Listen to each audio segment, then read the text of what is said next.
So this is a unique grill from Z Grills. This is their 600 series. This is going to be the 600 E2, the stainless steel version. Also comes in a blue version, and it also comes in a bronze version.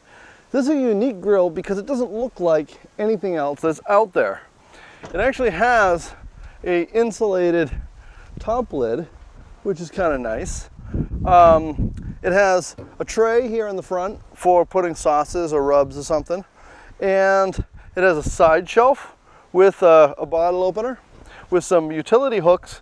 And the chimney is directly over the shelf, so it does impede some of the usage over there, but you do have another shelf over here on top of the hopper top. This grill weighs like 72 pounds. There's nothing to this thing.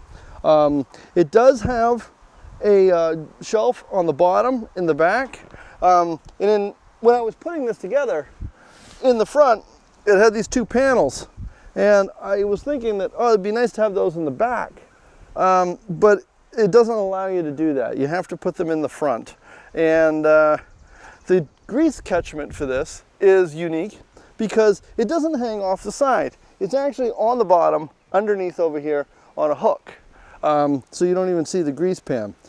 This grill is very easy to move around, it's easy to assemble, and it does not take up much space. And it's the only grill in the Z Grills lineup right now that allows you to be able to use a flame broil function by simply spinning a disc that is inside of the grill to let the fire come up.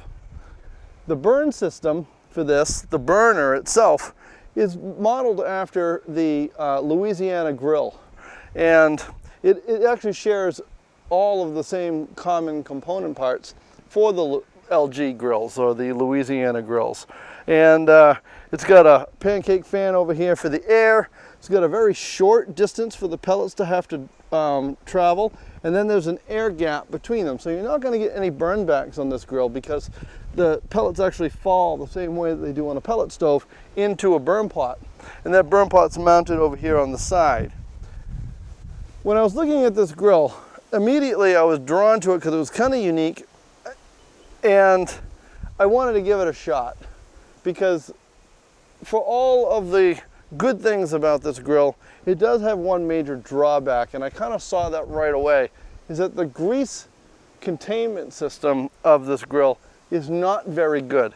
You have to have this grill completely level when you're cooking on it, and maybe even have it slightly tipped in that direction. There is a little section right here where the grease can drip down off of the pan, but it's flat. It doesn't point down towards the hole, and it's just the surface hole on the metal. So there's nothing to direct it to the hole. So it can pool up in the corners of the sides, and it's also very, very, very narrow. It's like this. So it's almost impossible to get your hand or a vacuum or something down in there to clean it out. I don't think that that is the best design. So after we seasoned this grill and I cooked with it, I decided to get some burgers that were just like completely greasy, as much grease as they could put on, and test out the flame broiler function and see how the grease management of this grill was going to be. And it was just as I expected. It was very, very poor. In fact, I did have a grease fire in here, and you can see where it discolored the paint. It actually bubbled some of the paint off. Inside the grill, it bubbled some of the paint. And which leads me to one more thing about this grill, is that this is not a black powder coated grill, it's a black painted grill. So it's probably a good grill for occasional use. But I don't think that anyone who's serious about smoking or grilling is going to effectively love this grill. The other downside about the grease management is that the grease that gets on the lid, it comes down and it should get caught in this catch and be redirected in the grill, but it doesn't. And it pulls along this edge and it drips down the front and it drips into here and it drips onto there, and it's going to drip onto your patio or deck. All right, so we can talk about the construction of this grill. The basic chassis or the barrel of this is very, very thin. very, very thin metal. And it does kind of stiffen up as the grill is constructed. But over here, the hopper lid is really thin. And if a wind comes, it will blow this thing open. There's no dump to get your pellets out, so your pellets can get wet if this thing blows up. And you see how it doesn't close? It's hinge bound. I tried to put a spacer over here, or a washer, but there's not enough length in that screw, and I just cannot get it to sit flat. So I put a magnet on here, and then that holds it down. But you may ask, Scott, how is a stainless steel lid being affected by a magnet? And I'd have to say to you, it's magic. I don't know.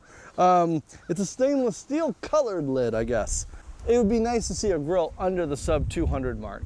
Walmart has one at $292, and there are some others, but I'd like to see like a very low, inexpensive grill. I think they could probably do that with this one, but $500 for this grill just seems like quite a bit for what it actually is. There are better grills in the Z-Grills lineup for that price.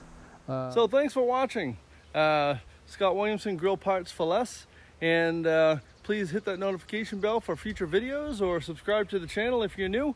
And I hope you learned something about Z-Grills, and I'll see you on the next one. Thanks.